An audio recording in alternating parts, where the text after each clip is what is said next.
안녕하세요, 가치입니다. 9월 24일 화요일 국내 시장이 마감되었습니다. 자, 오늘은 웬일로 코스피 코스닥이 굉장히 좋은 흐름이 나왔습니다. 코스피는 오전장에는 역시나 그랬듯이 시가를 대부분 되돌리는 흐름이 나왔거든요. 그런데 오후장에도 계속 힘이 붙으면서 결국에는 종가가 최고점에서 마무리되었습니다. 그래서 코스피는 모처럼 1% 이상의 상승이 나왔고, 자, 코스닥도 대체적으로 비슷했던 흐름이었죠. 오후장에도 탄력이 붙었었고, 오늘은 1.6% 급등과 함께 767포인트에서 마무리되었습니다. 그리고 시가총액 상위족들을 보면 오늘은 대부분의 종목들의 흐름이 괜찮았어요. 반면에 금융주라든지 바이오 업종, 이쪽은 오늘 파란불이 들어왔고, 대체적으로 2차원지 관련주의 흐름이 가장 좋았습니다. 그리고 코스닥을 보면 코스닥도 마찬가지로 2차원지 관련주의 흐름이 가장 좋았고요. 반면에 오늘 바이오 업종들은 그렇게 흐름이 좋지 못했습니다. 그리고 코스피 수급을 살펴보면 오늘까지 코스피는 6거래일 연속으로 빨간불이 들어왔고, 기관도 마찬가지로 오늘 많은 수급이 들어왔습니다. 5,600억의 수급이 들어왔죠. 반면에 외국인 오늘도 많은 순매도가 나오면서 이틀 동안에 1조 원의 순매도가 나왔어요. 그래서 시장은 반등이 나오고 있지만 이 부분은 조금은 달갑지 않은 수급인 것 같고, 또 코스닥은 오늘까지 7거래일 연속으로 빨간불이 들어왔습니다. 그리고 기관과 외국인의 양매수가 들어왔고요. 그리고 삼성전자, 역시나 이 종목은 오늘도 수급이 비슷한 것 같습니다. 외국인의 많은 순매도는 여전히 이어지고 있고, 반면에 기관 쪽에서는 그래도 매수세가 들어오고 있습니다. 그리고 하이닉스는 오늘까지 5거래일 연속으로 기관에 순매수가 들어왔지만 외국인은 순매도가 있었네요. 하지만 규모는 많지 않았고요. 자, 그리고 2차원지 관련주 에너지 솔루션은 외국인의 순매도가 있었지만 기관 쪽에서 대량 순매수가 들어왔고, 또 삼성 SDI, 그리고 LG화학, 또 에코프로비엠, 대부분의 2차원지 관련주도 오늘 양매수가 들어왔습니다. 자, 그럼 이어서 주체별 매매 동향에 대해서 살펴보도록 하겠습니다. 9월 24일 외국인이 가장 많이 매수한 종목은 현대자동차, 포스코홀딩스, 에코프로, 에코프로비엠, SK이노베이션, 대체적으로 2차원지 관련주가 많이 포함되어 있고요. 이어서 기관은 삼성전자, LG에너지솔루션, SK이노베이션, SK하이닉스, LG화학, 이렇게 순서대로 매수를 했습니다. 이어서 해증시를 보겠습니다. 전날도 미국 증시는 큰 변동 없이 마무리되었습니다. 나스닥은 플러스 0.1%로 마무리되었고, S&P 500은 0.28%, 또 다우지수도 마찬가지로 0.1%의 반등이 나왔어요. 그리고 반도체 지수를 보면 반도체도 0.5%의 반등이 나왔고요. 그래서 전날은 미국 시장의 흐름이 괜찮았고, 추가적으로 아시아권의 시장 흐름을 보겠습니다. 니케이도 0.8%의 상승이 나오고 있고, 대만은 전날과 비슷하죠. 그리고 중국 증시는 2.3%의 급등이 나오고 있습니다. 저점에서 큰 장대 양봉이 나왔다는 것은 충분히 방향성을 돌릴 수 있는 기대감을 가져올 수가 있겠죠. 그래서 오늘 시장은 전반적으로 미국 시장이라든지 현재 아시아권의 시장 흐름까지 전반적으로 시장 흐름이 괜찮은 것 같고, 물론 코스피 코스닥도 그 흐름이 이어지는 것 같습니다. 자, 우선 어젯밤에 미국의 제조업 지수가 발표가 되었는데 제조업 PMI 지수가 47포인트가 나왔습니다.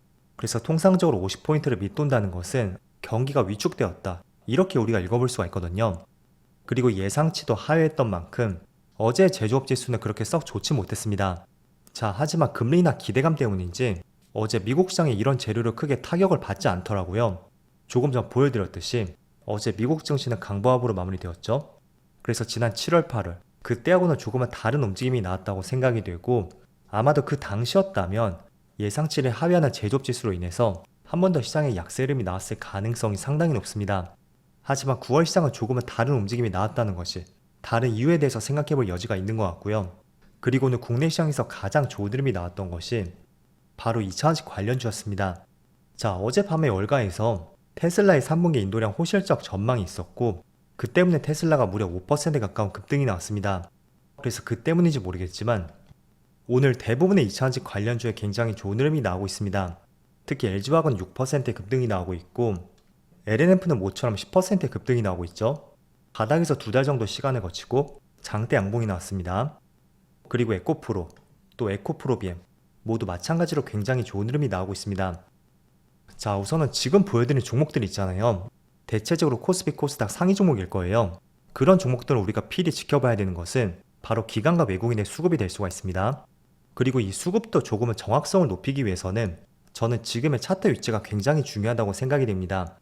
만약에 몇 달간의 주가의 상승이 나왔고 이런 구간에서 기관과 외국인의 수급이 꾸준히 들어온다 라는 것은 물론 긍정적으로 보시는 분들도 계실 거예요. 하지만 저는 그렇게 긍정적으로 보진 않고요. 자, A라는 경우와 B라는 경우 이렇게 나눠서 볼게요. 같은 수급이 들어왔다고 가정을 해보겠습니다. 근데 A는 비교적 상승이 진행된 구간, 그 구간에서 수급이 들어왔고 또 B 시점에서는 비교적 바닥권에서 수급이 들어왔다. 그런데 수급은 동일합니다. 이 경우에는 높은 확률로 B 구간에서 조금 더 추세적인 상승을 기대를 해볼 수가 있습니다. 자, 만약에 몇 달 정도 상승이 진행이 되었고 이런 구간에서 다시 한번 기관과 외국인의 수급이 들어온다. 물론 더 뻗어갈 수도 있을 거예요. 그렇지만 생각보다 많이 뻗지 못할 수도 있고 또 그동안 많이 상승했던 것 때문에 올라갈 때마다 차익 매물이 나올 수도 있고 탄력이 굉장히 줄을 수도 있습니다. 그래서 비교적 우리가 수급을 참조하기 위해서는 주가의 상승폭이 많이 진행된 구간, 그 구간이 아니고요. 비교적 바닥권을 오래 있었고 얼마 전에 상승이 나왔던 이 초입 구간, 여기서 기관과 외국인의 수급이 많이 들어온다 라는 종목이라면 한번 유심히 지켜볼 필요가 있습니다. 그래서 제가 한 달 전쯤인가요? 에너지 솔루션에 대해서 말씀드렸었고 이 종목을 보면 조금 길게 보겠습니다. 거의 1년 6개월 동안 주가가 내렸었죠. 그리고 9월 초부터 8월 말이네요. 이 당시였죠. 8월 21일. 자, 21일 날 수급을 보면 그 전부터 외국인은 조금씩 매수하는 흐름이 나왔습니다. 하지만 21일 날 외국인의 엄청난 매수세가 들어왔고 그 매수 물량의 차익 매물이 절대적으로 나오지 않았거든요. 그래서 바닥권에서 메이저 세력들의 수급이 들어왔다. 그리고 그 수급들이 빠져나가지 않고 있다. 라는 것은 이렇게 파란 음봉들이 있죠. 조정이 나왔을 때 그때는 굉장히 좋은 매수 기회가 될 수도 있습니다. 그래서 그런 점들을 말씀드리고 싶었고요. 자, 반대로 조금 전에 제가 말씀드렸던 상당히 상승이 진행된 구간, 이런 구간에서 기관들의 수급이 들어온다. 물론 외국인도 마찬가지입니다. 그 경우는 연속성이 저점보다는 상당히 떨어질 수가 있습니다. 우리가 흔히 생각했던 21선 또는 11선, 61선, 그 의미는 이평선의 지지가 제대로 나오지 않을 수도 있고요. 그리고 주가도 굉장히 혼란스러운 움직임이 나올 수도 있습니다. 그래서 수급은 지금의 위치에 따라서 보는 시각을 달리해보자는 관점을 말씀드렸고요. 또 예시로 다른 업종을 한번 보여드릴게요. 이 종목도 제가 아이폰 출시 기대감으로 인해서 아이폰 관련주를 한번 관심 가져오자 라는 주제를 말씀드린 적이 있었고 관련 업종으로서 OLED 기업 이 종목을 한번 보여드린 적이 있습니다. 그리고 차트의 흐름을 보면 주가가 계속 내렸었죠. 그런데 이때 8월 30일 금요일 주가가 17% 급등이 나왔습니다. 바닥권을 돌리는 흐름이 나왔거든요. 그리고 그때 당시의 수급을 보면 자, 이때였죠. 물론 이때는 의미 있는 수급이 들어왔다고는 할 수는 없습니다. 그리고 이거는 수량 기준입니다. 그렇지만 며칠이 지나고 나서 기관 쪽에서 꾸준한 수급이 계속 집중이 되었고 그리고 나서 주가는 지속적인 상승 추세가 이어졌습니다. 그래서 비교적 바닥권에서 메이저 세력들의 수급이 들어온다. 이거는 조금은 관심 있게 보자는 취지로서 말씀드리겠습니다. 자, 그리고는 또 한 가지 재료. 미국에서 2027년도부터 중국산 소프트웨어를 장착하고 있는 커넥티드카의 판매를 금지하겠다는 발표가 있었습니다. 자, 여기 커넥티드카라는 것은 한마디로 IT와 자동차를 연결시킨 것이라고 볼 수가 있습니다. 그래서 대표적으로 자율주행 쪽이 될 수가 있고요. 그 때문에 오늘 자율주행 관련주들 몇몇 종목들이 굉장히 좋은 흐름이 나왔습니다. 아무래도 반사 이익에 대한 기대감이 있겠죠. 자, 대표적으로 슈어 소프트테크 이 종목은 오늘 1%의 상승이 나오고 있지만 전날의 25%의 상승과 함께 굉장히 많은 거래대금이 실렸거든요. 자, 그리고 또 다른 자율주행 관련주 스마트 레이더 시스템도 보면 최근 들어 주가가 저점에서 반등이 나오는 것을 볼 수가 있습니다. 그리고 오토엔도 마찬가지고요. 자, 이 종목들은 공통적으로 자율주행 관련주입니다. 자, 그런데 조금 전 보신 것처럼 중국산 소프트웨어 사용 금지와 함께 충분히 반사 수혜를 받을 수 있는 기업이라고 할 수가 있고 그리고 자율주행 관련주는 다음 달에 추가적인 재료가 있습니다. 바로 테슬라의 로보택시, 테슬라의 자율주행을 기반으로 한 로보택시가 10월쯤에 발표가 될 것이고요. 정확한 날짜는 아직까지 잘 모르겠지만 제가 알고 있는 것은 10월 10일입니다. 그래서 자율주행은 이쪽에 대한 기대감도 충분히 있으니까 최소한 10월까지는 자율주행 관련주도 한번 관심을 가져보시고요. 제가 말씀드린 그 세 종목 외에도 더 많은 종목들이 있으니까 10월 10일 이벤트 전까지 한번 자율주행 관련주에 대해서 공부를 해보시면 좋을 것 같습니다. 자, 어쨌든 오늘은 2차원지 관련주가 시장을 크게 주도했습니다. 사실 이쪽은 워낙 바닥을 오랫동안 기었던 만큼 고점에 대한 부담감이 많이 없다고 생각이 돼요. 그리고 또 저점에서 수급도 들어오는 만큼 지금으로서는 2차전지 관련주를 조금 더 집중적으로 보시면 좋을 것 같고, 또 다른 반도체라든지 그리고 자동차 관련주 등등 많은 수많은 업종들이 있죠.